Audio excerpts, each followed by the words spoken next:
What's going on, YouTube? Alright, so in the midst of all the other projects I have going on, the old Cadillac here, 2010 Cadillac CTS 3.6 liter V6 has a coolant leak. And it's had a coolant leak for a while, but now it's getting worse. So, time to address the situation. I have been running it, and I narrowed it down to what I believe is the water inlet into the engine. It looks like it's like the gasket or something on the back. Yeah, it's in there. This is actually the inlet here, the other side. It runs in there, bolts the engine up under this intake. So I gotta take the intake off. And I mean, I might be able to do it. Man, it's gonna be a pain. I don't know. I kind of want this inlet out of the way so I can get to it, or intake out of the way so I can get to it. And I have to take this crossbar off. I don't know. We're gonna learn together, so you don't have to learn while you do it. But let's get to it.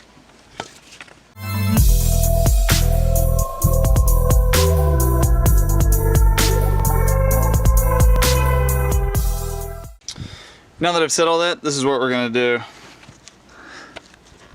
So, you can see one of the bolt holes. Oh, this sucks. There's one of the bolt holes in there, and there's another one down below. I'm going to attempt to just unbolt those two. Maybe it'll pop right off. I mean, that being said, the car's hot, so I gotta let some of this coolant vent. But I'm gonna try to just undo those two, because if I could just undo those two, this will be a really short video. But I don't know. I'll let you know.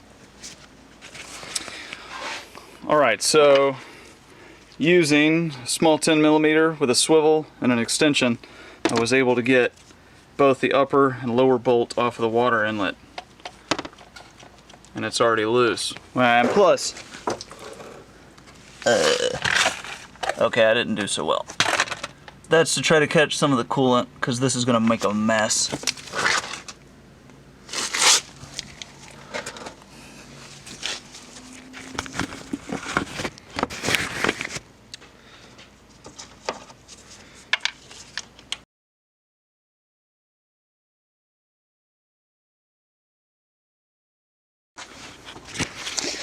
Alright, coolant line. The main coolant line is removed, and then this small guy, which most likely runs to the reservoir over there, that's removed. So now this is loose. If I can fish it out of here, we are in business. And I can't. So that means the intake has to come off. God, man, so close. That thing's free. It's just the intake holding it in place.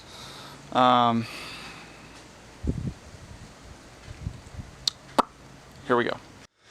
Alright, first taking this crossbar off. This is a 3/4, but it's a hair loose. Probably some metric size would be better.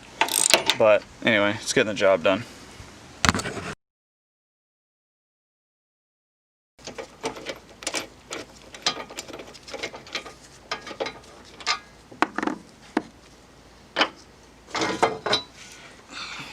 Okay, a little cover. Now I'm going to take this actual intake pipe off, and I've started undoing plugs. I'm going to undo this, wherever that connects. Okay, using a 1/2 inch with a swivel and an extension, I was able to get this back bolt off of here. These 5 came off super easy. Now it feels like it wants to lift up. Here's what I want to do. I want to lift this up just enough to get this water inlet out. I don't need to take it off. I don't want to take it off, but I might need to see if there's a gasket that needs to be replaced or something. So, once again, we are going to learn together. Just want you to know my thought process.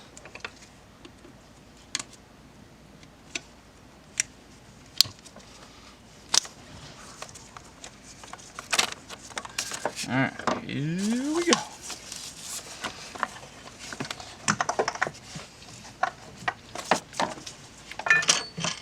Yo, that's what's up. Yes, yes, yes. All right. Shoot, it's getting dark. Hold on.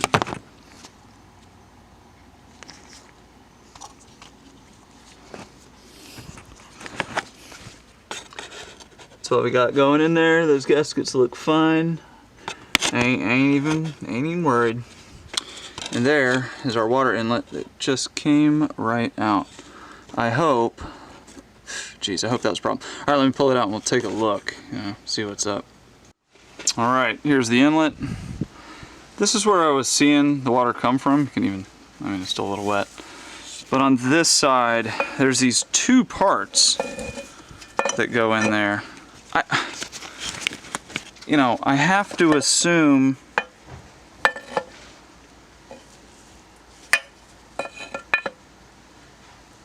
I've got to assume this seal needs to be replaced. And that one, I mean that one as well. I'm going to do both, of course, but really try and see what happened. I won't be able to get you in here to see. I've got to think it's these seals because that is where it was coming from. And not only that, I didn't realize that this upper part was also connected to this water inlet. I thought it was just the lower with the bolts. So we're going to trade these seals out. I got to order them and give it a try. All right, we're back.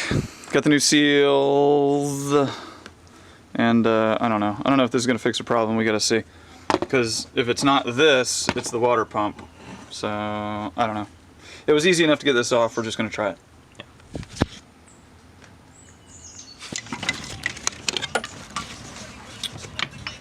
Get her bolted back on.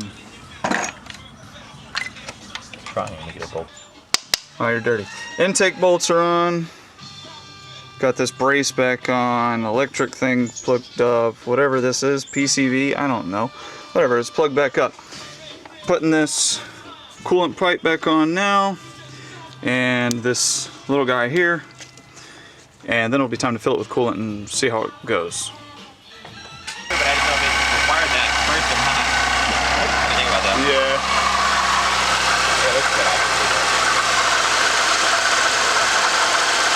Yeah. All right, everything's bolted back down. We don't see we don't see a leak currently. That's a beautiful thing, but I also know that the coolant lines are not full, so we got to get it warmed up, have that thermostat open up, start circulating water. We got to watch the level of coolant we have there. Now we also have, because I didn't think about this till Austin said it,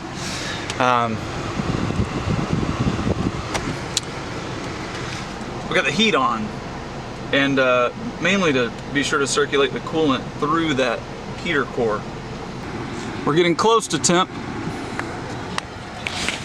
Very close. Basically a waiting game. Waiting game, yep. But I'm feeling semi-confident. Until it opens up that thermostat and everything. Okay. Went on a little test drive after getting everything hunky-dory. The coolant finally circulated enough. We started getting hot air in the car. Temperature stayed rock solid. Everything was beautiful. Till we get back and we still see a little water. Now I don't know if I couldn't see it before because there was the leak coming from the housing, but I'm pretty sure that was leaking and it's fixed now. That's a beautiful thing. Except there was still a leak.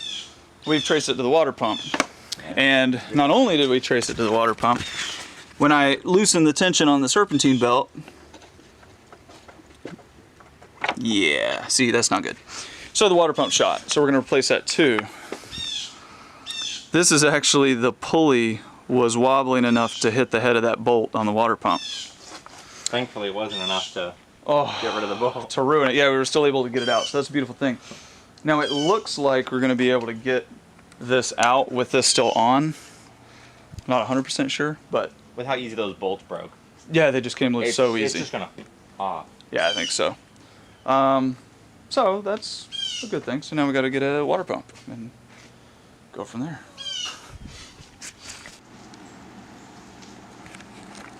The red dot is. All right, I think I have this recording. I don't know if I do or not. Here is the new pulley. No play. And here is the old one. Not to play. We'll go to the new one. Nothing. See? Nice new shiny. So it's gonna go in here. If that will focus up, we'll see a little bit maybe. Yeah. Casey just went to work, so I'm finishing the job. We're doing our best. Yes. All right, so we got the pump back in. See it a little bit in there. Got pulley back on. Everything looks good. Belt lined up. All I'm waiting for is the gasket maker to finish. Once the gasket maker does its job and seals up, which is about an hour. It's 3:30 now. At 4:30, I'm gonna crank it up. As long as the temperature heats up and bleed some of the air bubbles out of the system, as long as it goes good, test drive it and come back and make sure it is not leaking anymore. If it is leaking anymore, then it is no longer my problem. All right, I don't know if you can hear it on there, but it seems like it's going pretty good so far. Just started the car, filled up some more coolant on it. I'm waiting for it to heat up right now. It's got to get a little above 220 before I know it's at operating temperature. As long as I don't see any leaks, we're gonna take it for a test drive.